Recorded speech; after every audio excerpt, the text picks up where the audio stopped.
left arms of Jason Behrendorff and Mitchell Starc have once again spoiled the hosts' party. England have fallen to the old enemy at Lord's to lose back-to-back games in ODI cricket for the first time in almost 5 years, led by the Australian captain's 100 in the first innings, who saw out a contentious first 20 overs or so to give Australia, in what looks like now a very formidable 285 for 7. And then Mitchell Starc and Behrendorff had England rattled. 50 for 4 at one stage. Ben Stokes and Jos Buttler tried to repair the damage, but it eventually would fall 64 runs short. It makes Australia the first team to officially qualify for the semi-finals of the ICC Cricket World Cup 2019. So the defending champions are the first to book their berth in the Final Four. And the tournament favourites now have a nervous moment or two. They will play two teams that they haven't beaten in the last 6 World Cups and two teams that are unbeaten in this World Cup to ensure a semi-final spot. To look back at Australia v England on ESPN Cricinfo Matchday UK 2019, Murali Kartik is here.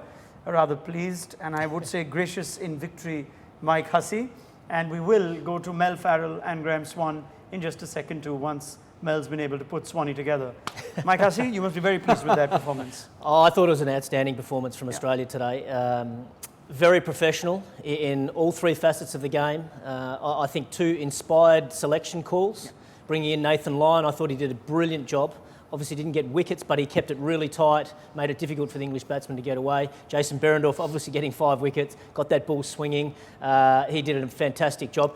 I guess Behrendorff and Finch could probably fight out for man of the match honours, but I tell you what, the Mitchell Starc performance was pretty impressive as well. Getting Joe Root is the massive wicket. Swanee mentioned that at the start of the match, that was going to be a key wicket, and also picking up Stokes when he was well set and looked like he was the one that could take England away. But Behrendorff was outstanding as well. I'm glad they gave him the new ball because that's where he's at his best. He picked up a couple of early wickets and then came back and got a couple towards the end. Inspired selections, and they should be very happy. I'm sure they'll celebrate tonight because, as you mentioned, they're the first team through to the semi-finals.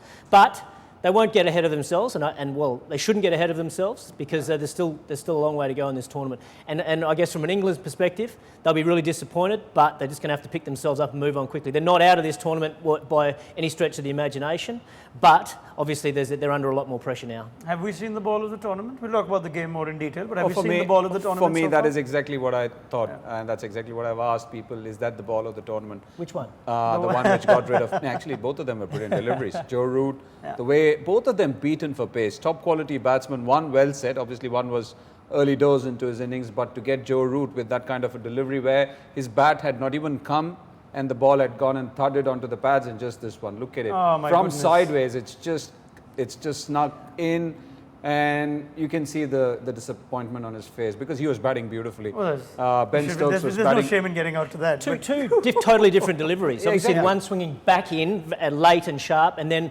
obviously to the right-hander, and then the one towards the death where it's just reverse swinging back into the left-hander. We're going to talk about that more in detail, but let's go over to Lord's now, where Mel Farrell is with Graeme Swann. Is he and there? I'm sure he'll have a few. He is there. And I actually like Graeme Swann when England have gone down because he goes hard at them and tends to highlight exactly where this game's gone wrong, in which case Mel will probably have to do a 20-minute chat with him. Mel, all yours.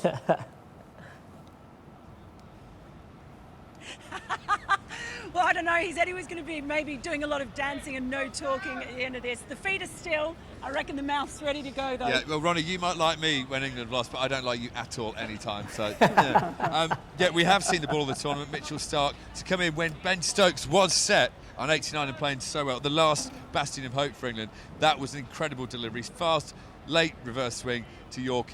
Very good. But wickets up front, I said at the top of the show, or halfway, Joe Root was the key. If you got Joe Root early, it puts a massive dent in England's team because he is the one who would enjoy batting, allow people like Buttler and Stokes to bat round him. Buttler just doesn't look the player when he's trying to rebuild an innings, when he's trying to be sensible. He's trying to do what all the England press wanted after Murali got out. And in the end, he succumbed to a very bad dismissal. I think it was actually not the shot he played. He was targeting the short boundary, fine, targeting Stoinis, but he didn't commit. And that's what England are doing now. They tried to be aggressive at parts today, Morgan, Bairstow and Buttler. but they're not fully committed to it like they have been for 2 years, therefore they're getting out. So Ben Stokes aside, with the bat, not a great day, but you have to take your hat off, especially to the Aussie left-arm quicks. Behrendorff was exceptional today, brilliant start to the reply. And then Mitchell Starc is just world-class. If you're picking a world 11 for one-day cricket, he's definitely taking the new ball. I mean, there's a sense of deja vu in that we've ended up with another England innings where Ben Stokes is, you talked about Joe Root before, so much is centering on Ben Stokes playing a sensible hand and then sometimes just not getting the support around him. Yeah, I think the main problem is that people like Ben Stokes and Joe Root haven't had to deal with these different scenarios because England have got such amazing starts for so long with Jason Roy and Johnny Bairstow. I think the missing, the absence of Jason Roy really is palpable now for England. With James Vince at the top in no form whatsoever, basically a walking wicket against a decent bowler, the England just haven't got the same verve and confidence as, they were getting so many 100 partnerships in 12, 13 overs. The confidence oozes through a batting lineup after that. Owen Morgan doesn't have to face a newish ball up round his nose. It's just Jason Roy needs to get fit and get back in this team very quickly, hopefully in good nick, because until England find their verve and vigour with the bat, they're not going to win anything. I mean, I think Australia have enjoyed coming into this tournament with so many people talking about India and England in particular. I think it's taken some pressure off them, but the selectors actually, you have to say, really got it right today. Absolutely. I mean, Hurst said at the top of the programme he wanted to see Coulter-Nile play again. I wanted to see Coulter-Nile play again because he's not bowling with any confidence. Behrendorff bowled well against England at the Rose Bowl in the warm-up game. And let's face it, since Mitchell Starc in the 2013 Ashes series, England do not have a good record against left-arm quicks. So why not bring a new one in? And they were both... I mean, Starc, you cannot say enough about his bowling. 4 for 40 odd off 9. He is just simply world class. And like I say, when Stokes was really getting going, and Aaron Finch didn't really know what to do with him, bring on Starc. Perfect in swing in Yorker. Game over. Now, you did say you were very happy to see Moeen Ali there today. What about the way he got out again today, or was this just where he was? Not fussed about that. By that stage, I mean, it's gone. That is 4 down early on. Leave Moeen out. Moeen's in for his bowling and some useful late order runs. He's just walked in. Stokes has been cleaned up on 89 by a guy. He's then got to come in fresh and face him. Don't shake a finger at Mo. People need to get off Mo's back and let him just do his job, please. It's that top order again that's fired for so long for England has just gone out. Well, now, obviously, England is just going to be sweating on the return of Jason Roy and hoping that he is fit. I know I am. Well, you've just been sweating all day anyway, because it still is quite muggy. But I'm going to come back to Mel Farrell and Graeme Swann, but maybe the networks have done Graeme Swann a favour there. Instead of him having to go on and on about how this World Cup campaign is just suddenly dropping, let's go back to Murali Kartik.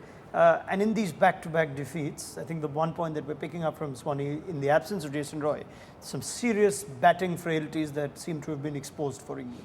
Yeah, absolutely. Yeah. And now you can figure out how important those starts are. You can have the best batting lineup, gun batting lineup, but if you don't have starts and you expose even a strong-looking middle order to that kind of bowling, I think people are under pressure.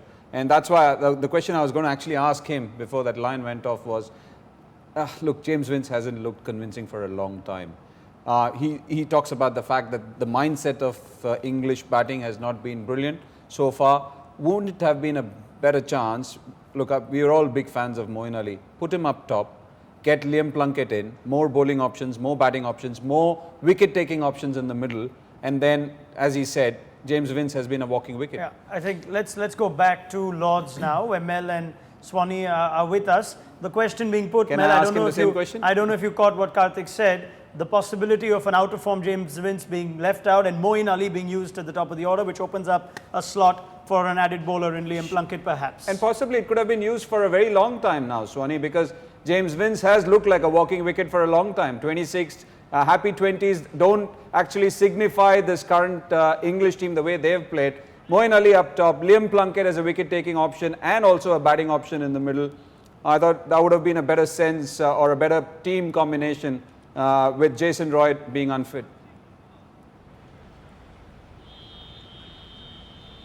Absolutely, I would so do that. Moeen Ali has grown up playing for Worcestershire and Warwickshire as a top order batsman who bowled a bit. So why not? Because Vince isn't going to do anything. I mean, he's a confidence player with absolutely no confidence at the minute, and Mo needs to be in the team. It balances the team, and I couldn't agree more with the point about Liam Plunkett. England have done well. He has got the best record in international cricket over the last couple of years in that period of taking wickets and hardly going at any runs and over. England have lost that because they've gone for sheer pace. They've got excited by the pace of Wood and Archer. Archer's brilliant, Wood's a good bowler, but Plunkett just picks up wickets. Get him back in the team, get back to what we do best, and believe in yourselves, England, for goodness sake. Stop playing like my England team used to. There you go. They've got a lot to do before the next game. They've got a lot to do before the next game against India, that's for sure, at Edgbaston. Right, I'm going to throw one question back to you, Mel. I didn't hear any cheers or hardly anything on the telly when Mitchell Starc was running through the English side. How many Australians were in London? And if that's the case when they have 96% home support, what's going to happen in Birmingham in a few days when I think you'll have about 3% of the English present for the game against India?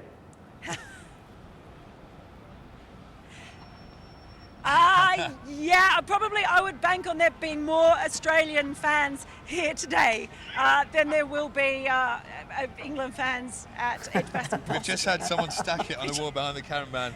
I mean, Yeah. the England fans who are here today are drunk with gloom.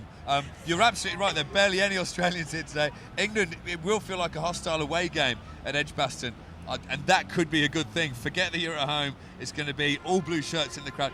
Honestly, I'll say it again, why didn't I think of selling those blue shirts? Mel, we could run away to the Bahamas if we'd done it. Oh, we could do. But look, the good thing is Edgbaston is a good ground for England too. I mean, thankfully we've got a weak opposition in the next game. Said that last time. Graeme Swann, Mel Farrell, thank you very much. Get home safe. If that is indeed what the English fans are like, then we hope that Swanee and Mel can get home unimpeded. But let's continue this conversation, and we must speak of the value of Mitchell Starc, who's hardly played ODI cricket in the last few years and just saves his best for the World Cup. If you bowl like that in a World Cup, take all the rest you need, I say, Mike Hussey, as much as we've been debating the workload management for Mitchell Starc across formats and across leagues and whatnot. 41 wickets in Cricket World Cups, and that's the finest bowling average that we see. That's incredible. Yeah. Incredible numbers there. It's like junior cricket numbers. And I must admit, me personally, I was a little bit concerned about Mitchell Starc coming into this World Cup. You talk about workload management. He hadn't played much cricket at all leading into the tournament, and he's a type of bowler that gets better and better with the more bowling he bowls. So I was a bit nervous that his radar was going to be off, his pace might be down a bit, but he has been incredible for Australia. Best I've seen him today with the new ball as well, because I always thought he's okay with the new ball, but he's better in the middle and towards the end when he can get that reverse swing going. But I thought, he was brilliant with the new ball in the middle and obviously at the end as well. What contrasting forms, isn't it? Kagiso Rabada was bowling like a dream in the IPL, and come World Cup, his form has dipped. You talk about Starc in that home series and everything was erratic. People were talking about his action, the ball not coming in, this, that and the other. And then he comes into the World Cup, is the leading wicket taker and is bowling like an absolute And he's dream. going at an economy of 5.5 at the death. He's picking up wickets how at the new ball. things change. And I don't know if this is the right time to have this conversation, but well, what the hell, let's just have it anyway. Faf du Plessis says Rabada perhaps going to the IPLs meant that we have a less fit, less potent Rabada. Mitchell Starc opting out of the IPL amongst more things. Is it now an unfair comparison, or is it relevant that Mitchell Starc's bowling at his best after significant rest? I think it's a long bow, Right. to be honest. All right, I thought it'd be good preparation for guys to play in the IPL under pressure situations, having to Bumrah's execute their bowling well. skills. Shami's bowling Bumrah's well. going well, exactly. So I think it's horses for courses. This is now the 6th game for Australia where they've now qualified for the semis, and we can still say that there are parts of the puzzle that haven't come together. I don't know why that's the conversation. They could win the World Cup and we'll still be saying they have issues to fix. Well, I think it's probably the same with all teams. All teams probably have their holes. There's no perfect team out there, but I think Australia will be really encouraged about the performance today. In particular, I've been worried about the 4th and 5th bowler. I think Lyon did a great job. Berendorf's done a fantastic job. So maybe it's just one bowler we're nervous about, Stoinis, but he did okay as well. The batting, okay. The middle orders still chugging away, but they haven't quite clicked just yet, but the potential's there. So I think Australia will take a lot of confidence Again, from this isn't it funny that the team which we thought had no holes is finding lots of holes there? England. England came in as the watertight team, 1 to 11, so many bowling options. and Mitchell Yeah. Starc and his use of the Yorker has just made this a great day to celebrate fast bowlers and Yorkers. In the World Cup, he's bowled 16 Yorkers, and this is manually input data, but I can tell you it's massively reliable. Bumrah's at 2, Malinga's at 3, Jofra Archer at 4, and Lockie Ferguson at 5. In spite of bowling so many Yorkers, that's the first one he's actually got a wicket off, which is staggering. That's strange, isn't it? Yeah. But it's something that he practices religiously. Oh, yeah. So he knows it. And as a batsman, you know the Yorker's coming at serious pace, but what makes him so lethal is he can get that late swing. Yeah. So to the left-hander, it's coming down, you line it up, but then it just darts back in towards towards your leg stump quite quickly. And of course it's quick, so you've got to get that bat down extremely fast as well. So it's a lethal delivery. And we're seeing some bowlers get reverse swing at those points. Not everyone's been able to extract it, of course, condition specific, but Starc seems to be one of the best at using that aspect. Yeah, I think so. I'm not an expert on reverse swing, but yeah, you can definitely make out that people who've got a slightly slingy action and a slightly round arm action are able to extract a lot more. I'm pretty sure if Ajit had been here, he would be able to explain it a lot better than I do. But just to the naked eye and whatever you've faced so far, you know that certain people have a better chance of getting that reverse swing going. I don't think Pat Cummins got that. I think we saw Bumrah getting it, Shami getting it. I think it's also based on how you release it. Yeah, and definitely, look, it's just unbelievable. Just a couple of deliveries which he bowled. Even the ones just in the middle of the spell, some of them were breathtaking. And I think you have to give great credit to Behrendorff. Right. Just a spectacular start. Just the kind of start which lifts the entire side and actually puts the opposition down. When you've got an opener walking in and the ball swinging and cleaning him up, I think it just sends a sort of a death knell into the opposition. You're thinking, oh, root in so early. And for Australia, there you go. And I have no doubt that the Australian team is working on that ball within the permissible limits of the law to make sure that it reverses for Mitchell Starc. I can assure you the Australians are being overly careful with how they look after that ball, and they will be doing everything within the laws. They do not want to lose a couple more players, All right, for sure. Let's round up. Final comments. Let's start with Australia, because all that was said about this team going into the World Cup, it seemed like all the pieces were away, and now they're the first team to qualify. This means a lot, I'm sure, to the Australian public and the Australian cricketers. Very, very much so. I believe personally, winning World Cups is all about building momentum, doing enough throughout the pool phase, and then coming into the semi-finals, basically playing your best cricket. I feel as though Australia are building. I think they'll be very happy that they probably feel as though they're closer to finding their best team now.